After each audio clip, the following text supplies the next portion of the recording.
Well, good morning, class. Welcome back to Life of Christ, and welcome in particular to this class here on Friday morning, where we're going to be reviewing the collision that Jesus has with the religious leaders. This is one of those sections of Scripture that is, it's pretty intense.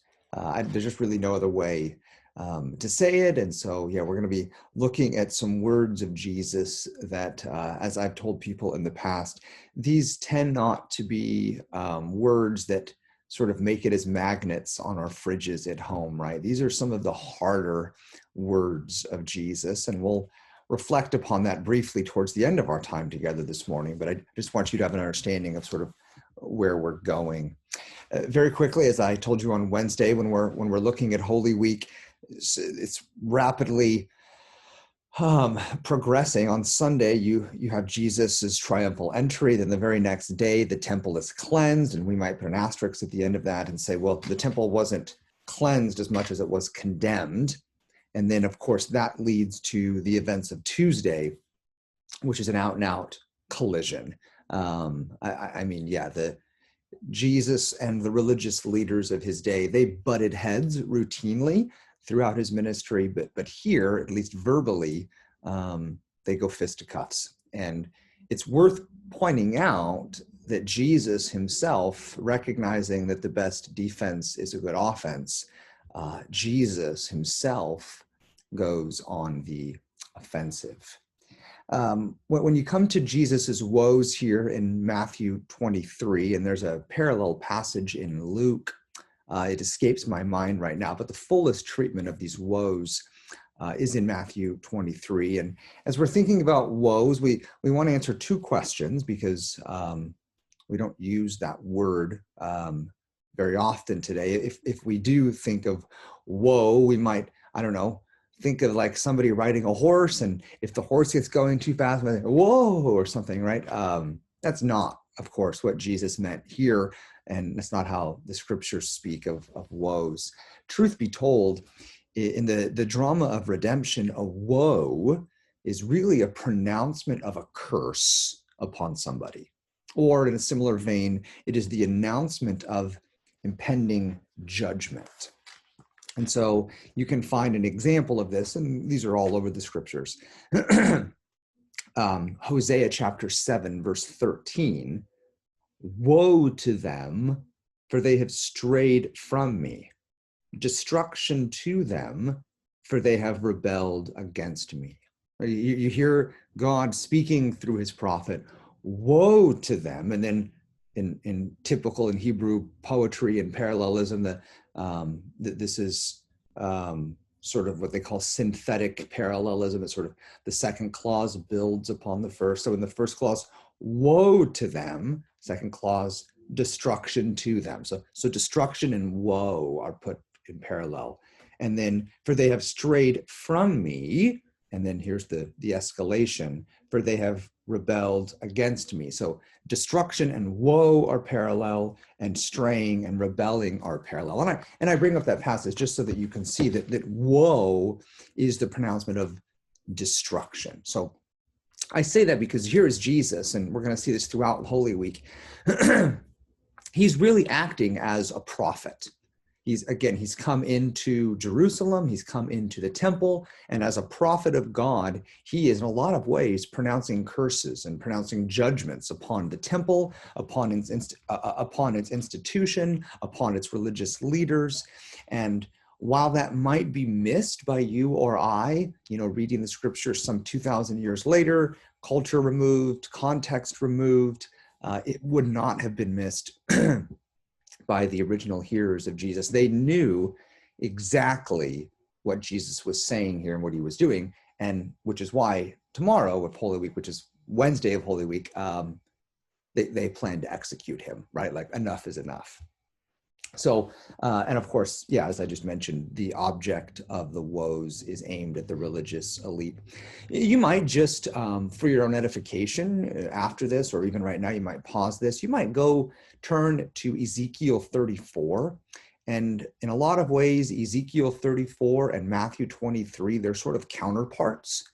Ezekiel in the Old Testament stands as a prophet where he indicts the false shepherds of God's covenant people. Here in Matthew 23, Jesus stands as a prophet and he indicts the false shepherds of God's people here in the temple. There's a lot of parallels, again, between Ezekiel 34 and Matthew 23. So you might check that out. With that little brief introduction, I just want to spend our time and look at very quickly these woes that Jesus issues. There's 7 of them, and see if we can't begin to feel the weight of them, sort of get a taste for them. So we're going to look at them very quickly. Here's the 7 woes. The first is this is Matthew 23. The first is in verses 13 and 14. But woe to you. So there's the language. Woe to you, scribes and Pharisees, hypocrites, for you shut up the kingdom of heaven in people's faces, for you neither enter yourselves nor allow those who would enter to go in. Woe to you. Why? Why is Jesus pronouncing a curse upon these religious leaders? Well, because in a sense, they are withholding people from entering the kingdom of God. Through all of their rules and their rituals, through all of their, we might say today, the religiosity, they're actually putting up walls and barriers. They are keeping people from coming to know God. Second woe you find immediately after that in verse 15. Woe to you, scribes and Pharisees, hypocrites. You see, that's a parallel in verse 13. You find that throughout. Woe to you, verse 15, scribes and Pharisees, hypocrites, for you travel across sea and land to make a single proselyte, and when he becomes a proselyte, you make him twice as much a child of hell as you yourselves. Whew, man.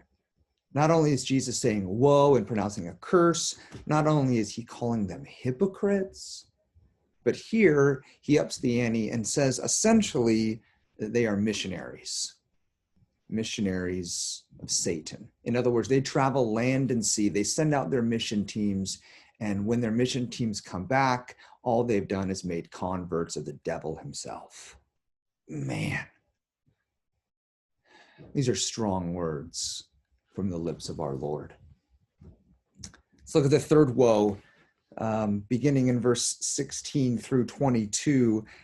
You can read it on your own. I'll just begin very quickly. Verse 16, woe to you, blind guides. You say, if anyone swears by the temple, it is nothing. But if anyone swears by the gold of the temple, he is bound by the oath. You blind fools. And then Jesus goes on. If we could summarize this third woe, we could say essentially that Jesus is pronouncing a curse upon those who trivialize truth and upon those who manipulate God. These are people who are using, again, religious institutions, oaths, their positions of power to, again, manipulate people, but worse than that, seek to manipulate God himself. And from the lips of our Lord, we hear a pronouncement of judgment for such things. The fourth woe is in verse 23. Woe to you, scribes and Pharisees, hypocrites, for you tithe mint and dill and cumin, and have neglected the weightier matters of the law, justice, mercy, and faithfulness. These you ought to have done without neglecting the others. It says, you blind guides, straining out a gnat and swallowing a camel. Again, this fourth woe can be summarized. Well, what they would do, these religious leaders, is they would major on the minors and minor on the majors. We might say today they're making mountains out of molehills and molehills out of mountains. They've got this whole thing turned upside down. And of course, by doing so, they are blind themselves, and as leaders, they are leading people into a ditch. The fifth woe is found in verse 25. But woe to you, scribes and Pharisees, hypocrites, for you clean the outside of the cup and the plate, but inside they are full of greed and self-indulgence. You blind Pharisee, first clean the inside of the cup and the plate, that the outside also may be clean.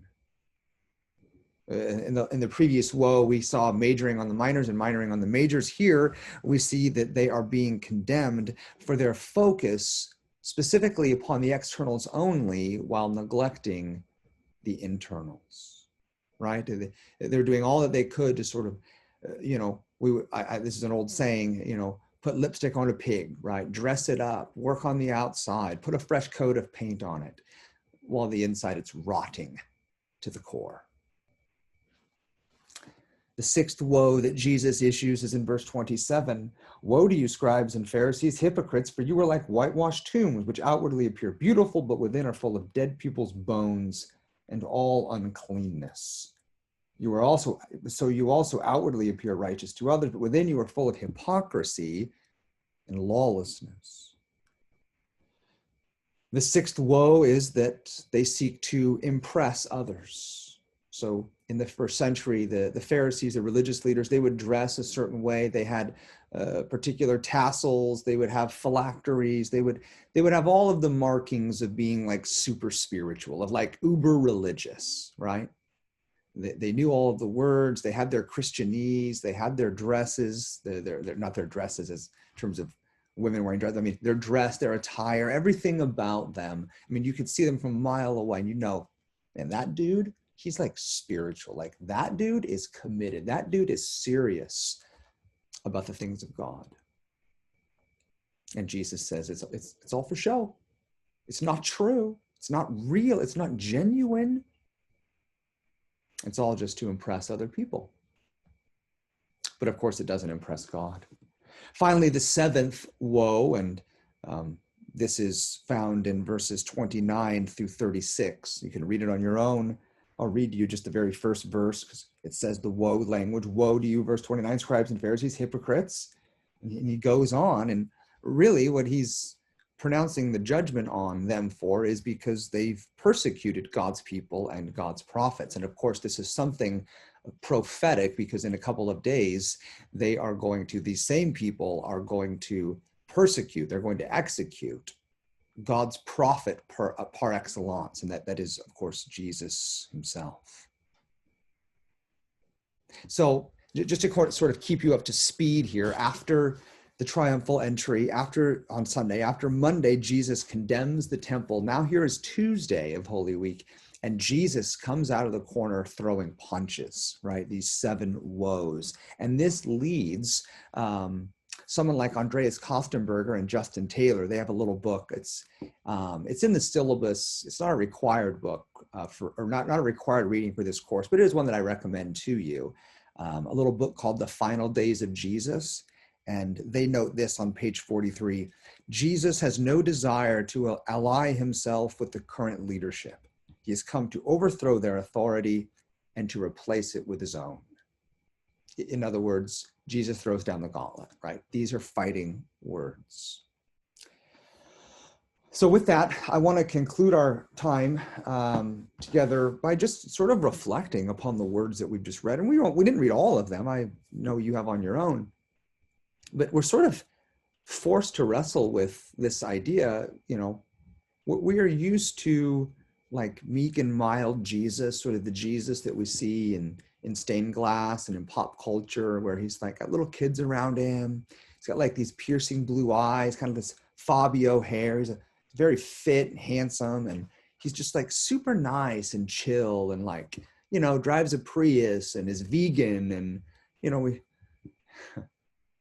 and then we come to Matthew 23, and we sort of see a different side to Jesus. So is Jesus gentle, or is Jesus a jerk? That's the question before us. And really, it's a difficult question to answer. Generally, when we ask questions like that, I mean, we're using the connecting word or, we expect an either or answer. And like all things in life, answers are generally more complicated than that. In fact, what you and I would generally assume is an either or is most likely a both and. And so I don't mean to say that Jesus is a jerk. Don't misunderstand me. Jesus was sinless.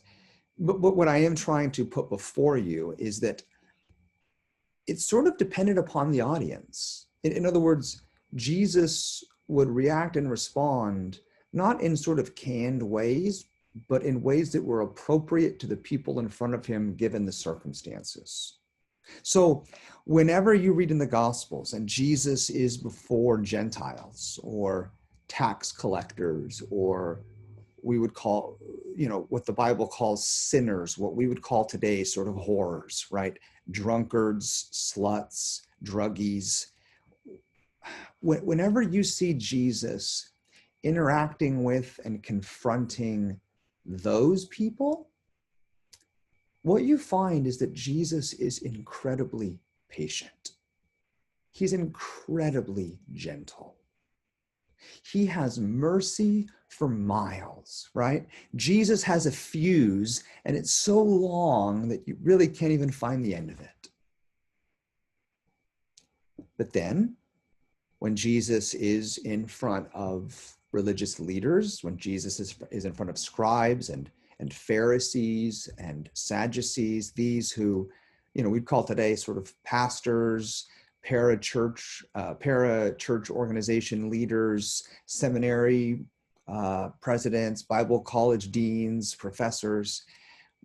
In other words, when Jesus is in front of people who should know better and who have a position of responsibility and who are called by God to lead people in faithful ways, when Jesus is in front of those people and those people are ungodly, Jesus is incredibly forceful.